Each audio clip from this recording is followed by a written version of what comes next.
Hey guys, welcome back to When Geeks Craft. Today our studio will be going from this to this. If you are not aware, we just moved into a new house and we needed to rebuild our entire studio space. Because this is going to be our main crafting space, it seemed important to start by removing the carpet. We had carpet in our last studio and it was bad.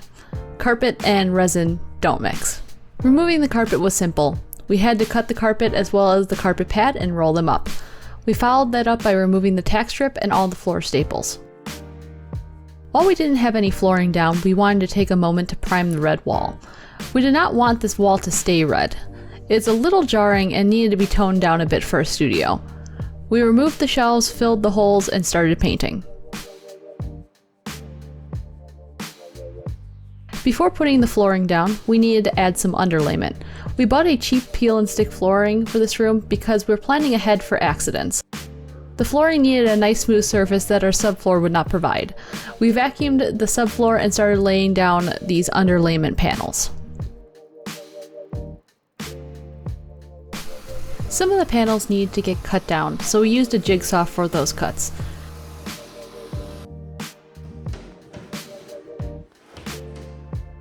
After we finished cutting those down, we started screwing all the panels into place. There are a literal ton of screws into this floor.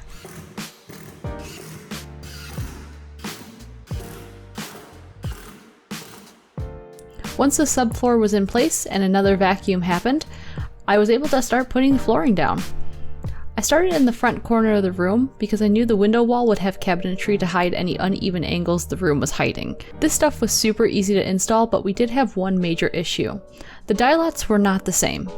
I got through about half of the room before I noticed that the flooring completely changed color. I then needed to go back and move some of these tiles around. Luckily, the stuff was insanely forgiving to work with, and moving the tiles after they were placed was not terrible. If you're doing a large room, mix all your boxes together.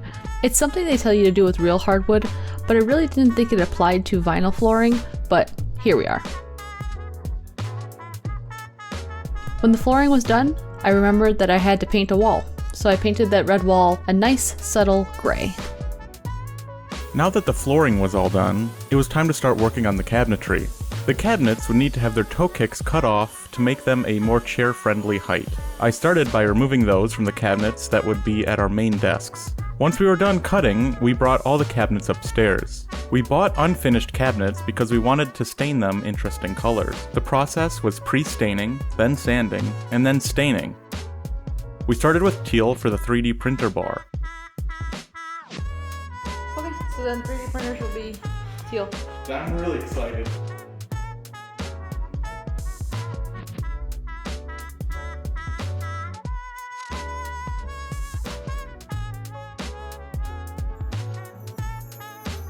After that, we had to remove the trim on the walls and slide the cabinets into place. We cut a hole for the outlet and attached the cabinets together using scrap wood and screws.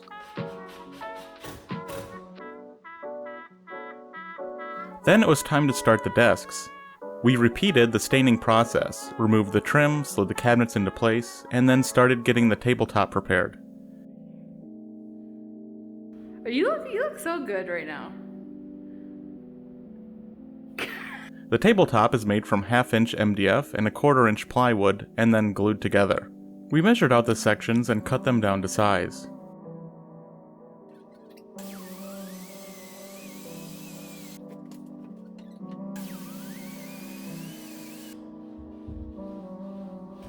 Bracing was added to the open span in the desk area for extra support.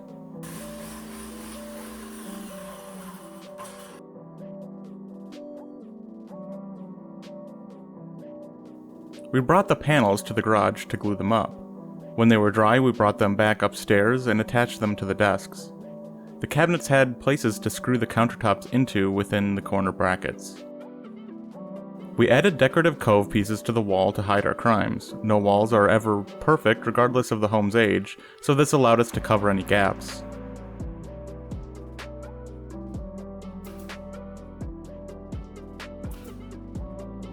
We also routed the front to make sure it was perfectly straight before gluing on the front molding. We found a nice piece of molding that fit perfectly for the thickness of our top. This allowed us to hide the MDF everywhere and make it look like a solid piece of wood. Now it was staining time. Like we did with the cabinets, we started with a pre-stain and moved on to the wood stain. We applied 2 coats of special walnut stain to the wood and let sit for 24 hours.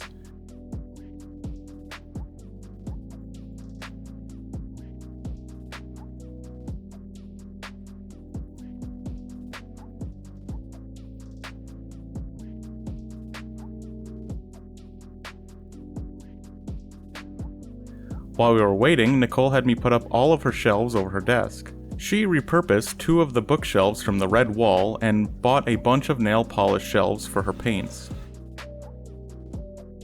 We also got a wall control panel.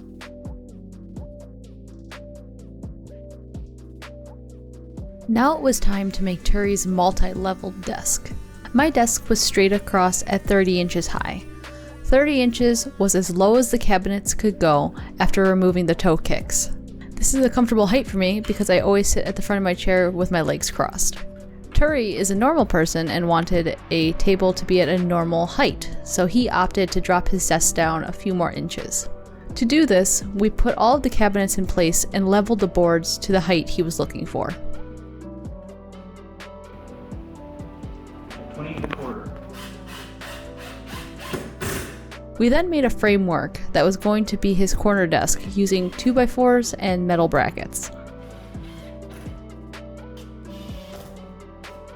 His desk area continued along the gray wall, so we added 2 standard base cabinets and 1 upper cabinet that will pretend to be a base cabinet due to some depth restrictions with the closet to make an additional workstation.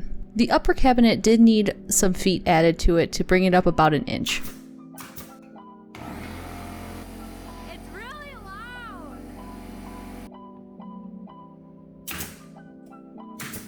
Once the feet and the faceplates were added, we built the frame for the additional workstation, the exact same way that we built the frame for Turi's desk.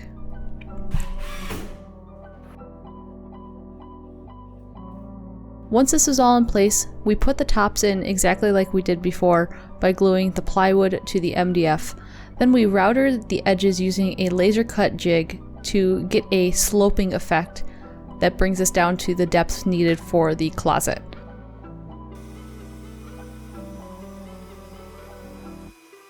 And then we edge banded the front using a ton of clamps.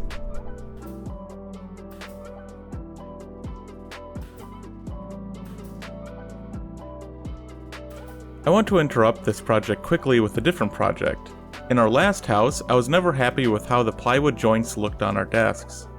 What I decided to do this time was to laser cut a walnut and maple inlay to place right at the joints. The inlay reads, "Make, Fail, Learn" in Dwemer from the Elder Scrolls. I laser cut it all on the Glowforge using scrap wood we had around the shop. Focus on this. Should I video it? I mean, yes, but please come more towards the... We're professionals! You guys are idiots. On the internet. Let's video the important part. Using a router, a guide, and a friend for support, I routed the channel for the inlay. You did good. I think that worked. I used a pull saw to finish the area that was not reachable by the router. A chisel helped release the pieces. Nicole then prepped all the pieces for me by removing the masking tape. I test fit the pieces and cut the edges to size. There she is. It's really nice. I prepped the edge banding and superglued the small pieces together before setting them into place.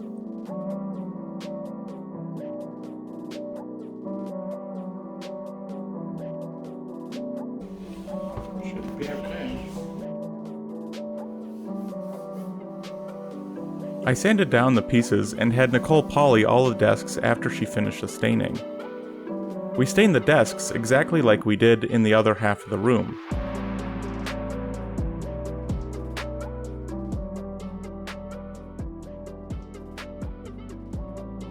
So I really wanted a table that was big enough to work on that took up the entire middle of the room. Problem was, the table I bought weighs 400 pounds. Turi and I were able to bring up the legs on our own, but we needed to hire a crew to actually bring this table up. If we ever want this thing to leave, it's leaving in multiple pieces. Finally, the last thing to consider this project done was to upgrade the lighting. We decided to remove the fan and add Juno track lighting. I cut the power to the room and started dismantling the fan. Because this room has a fan circuit, it had 2 hot wires. I was able to use one to operate the lights and the other to place an outlet on the ceiling. This will later be used once I wire up the table for power. Once the fan was down, I had Nicole help me line up exactly where we wanted the tracks to go and use ceiling anchors to attach them.